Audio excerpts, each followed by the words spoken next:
हाँ बैठो बहन जी। हाँ बैठा बहन जी। तो आप लोगों का मानना है कि जो देश में संविधान लागू हुआ है ये संविधान कुछ लोगों के लिए है, यही तो मानना है। हाँ बाबूजी का बताइए, हम तो परेशानी से करे, हम तो जैन गरीबी हम पर तो दुनिया पर हुई।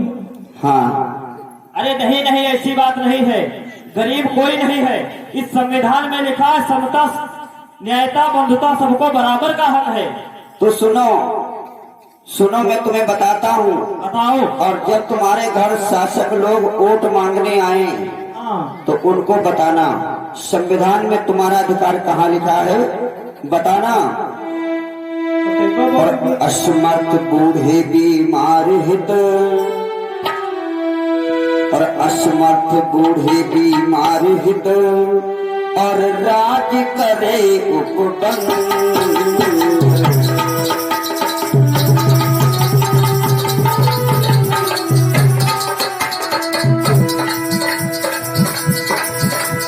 शिक्षा और कामगारों की राजन हो प्रबंध।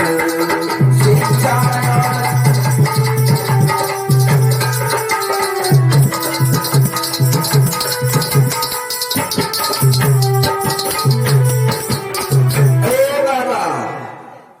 तुम कहते हो मैं विकलांग हूँ, हमारे लिए कुछ संविधान में नहीं है, तो संविधान निर्माताओं ने किसी विषय को नहीं छोड़ा है, सभी समस्या का हल संविधान में लिखा है।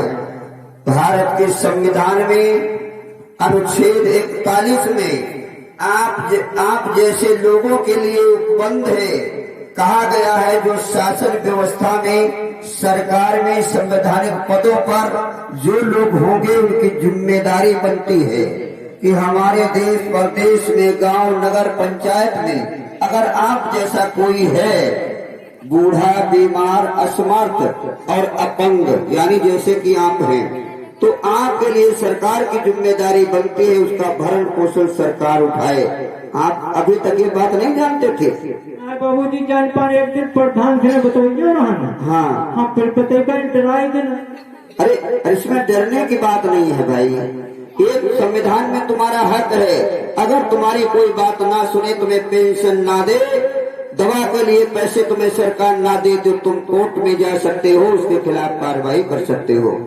ठीक है? ठीक है बाबू। और ये तुम्हारा भैया है, क्या है, लड़का है? जो बड़ा वाला भैया है, छोटा वाला खत्म हो गया पिछले साल। अच्छा अच्छा, चलो ठीक है। तो ये सूर है ना? हाँ बाबू। तो उसको भी पेंशन मिलेगी, तुमको भी मिलेगी, और कोई सरकार की दया भी नहीं है, संविधान में इसका उपबंध है। और ये बहन जी क्या करती है? ये स्कूल में लगी झाड़ू लगा करती है। झाड़ू लगाती है और लकड़ी पीने लगी है, साने खाना न पकाई है। अच्छा। और हम कहूँ बाबूजी जान नहीं पाए, फालिस मार गए, छोटे 10-12 साल के रहे। अच्छा अच्छा, तो फिर जान नहीं पाए। अरे क्या होता है, चलो। लेकिन तो इन बहन जी को आपको कुछ सोचना चाहिए, ये सदैव क्या झाड़ू लगाते रहेगी क्या? बाबूजी क्या बताइए, ये झाड़ू लगाते रहेगी, इनके लिए भी संविधान में उपबंध है। सुनो, इनको आगे बढ़ाइए, चूल्हा चक्की और झाड़ू तक मत सीमित रखिए। महिलाओं के लिए विशेष अधिकार सुनो, और स्त्री पुरुष सबको मिले, कि स्त्री पुरुष सबको मिले, और आजीविका हित रोजगार।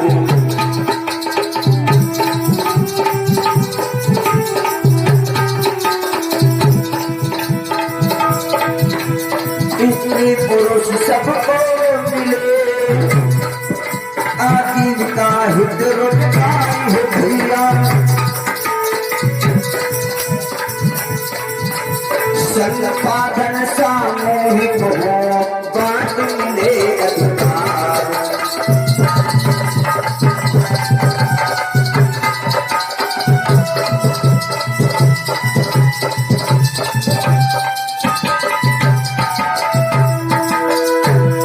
भैया देखिए, नारी समाज के लिए संविधान में लिखा गया है अनुच्छेद 39 में लिखा गया है नारी पुरुष दोनों बराबर होंगे, समता का अधिकार होगा।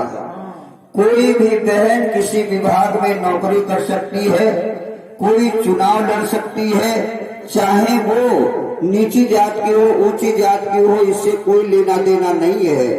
संविधान नारी को हक देता है कि वो पुरुषों के साथ बराबर की भागीदारी ले सकती है। ये झाड़ू इनको छुड़वाइए, अगले साल इनको इलेक्शन लड़ाइए, ठीक है ना बाबूजी? हाँ, प्रधान की इलेक्शन आओ दिन का बिटिया क्या खड़ी करती? अरे काहे ना खड़े कर सका, तो इससे कोई बात थोड़ी। वोट दे सकते हैं बिल्कुल। और अगर कहीं नौकरी लग जाए तो नौकरी यदि करेगी तो इनको बराबर की मजदूरी मिलेगी। जितनी मजदूरी पुरुष को मिलेगी उतनी ही तुम्हारी इस पत्नी या बिटिया को मिलेगी। सुना? ठीक है हाँ, बाबूजी। बात समझ में आ गई संविधान की? हाँ, आ गए बाबूजी। तो अब तो ये नहीं कहोगे कि संविधान में हम लोगों के लिए कुछ नहीं है। आप ना गए तो आप जान गया। जान गए हो तो जरा एक बार बोलो और हमारे साथ में रटो और कहो कि क्या है। अरे प्यारा संविधान में जब देखूं निहार के, प्यारा संविधान जब मैं देखूं निहार के, हक और अधिकार मिल गए आगे तो चार के।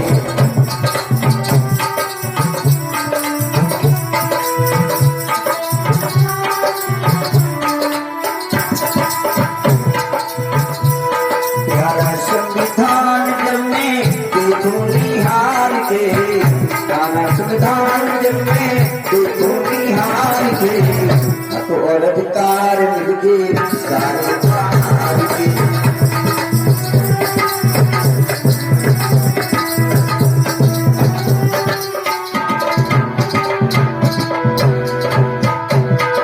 सारे बहार के हाँ, सारे बहार के, सारे बहार के हाँ, सारे बहार के, हक और अधिकार मिल गए सारे बहार के, हक और अधिकार मिल गए सारे बहार के, सारे बहार के,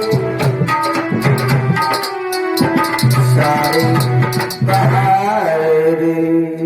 इसलिए साथियों, इस भारत के संविधान में हर नागरिक के अधिकार सुरक्षित है। हर व्यक्ति को चाहिए कि घर में एक संविधान की पुस्तक हो। हमारे जो घर के मुखिया लोग होते हैं उनकी जिम्मेदारी बनती है भारत के संविधान को लाइए, स्वयं पढ़िए, अपने बच्चों को पढ़ाइए, तभी तुम्हारा मंगल होगा, तभी संविधानवादी बनोगे। और तभी जो संवैधानिक पदों पर बैठे हुए लोग हैं, अगर आपके हक के साथ, आपके अधिकार के साथ अगर वो नाइंसाफी करते हैं तो आप उनके खिलाफ आंदोलन कर सकते हैं, कोर्ट में जाकर उनके खिलाफ आवाज बुलंद कर सकते हैं कि मेरा ये अधिकार है, आप ऐसा क्यों नहीं करते। बहुत बहुत साधुवाद। ये एक छोटी सी झांकी संविधान के लिए आपके लिए प्रस्तुत किया। आपने उसको सुना, उसको देखा, बात समझ में आ गई होगी। लाइनें तो दो थी और 2 लाइनों से आपको काफी जानकारी मिली होगी। कभी वक्त मिला तो भारत के संविधान पर विधिवत चर्चा होगी, पूरा शो ही होगा संविधान के ऊपर। बहुत बहुत साधुवाद। सादर नमो बुद्धाय। जय भीम।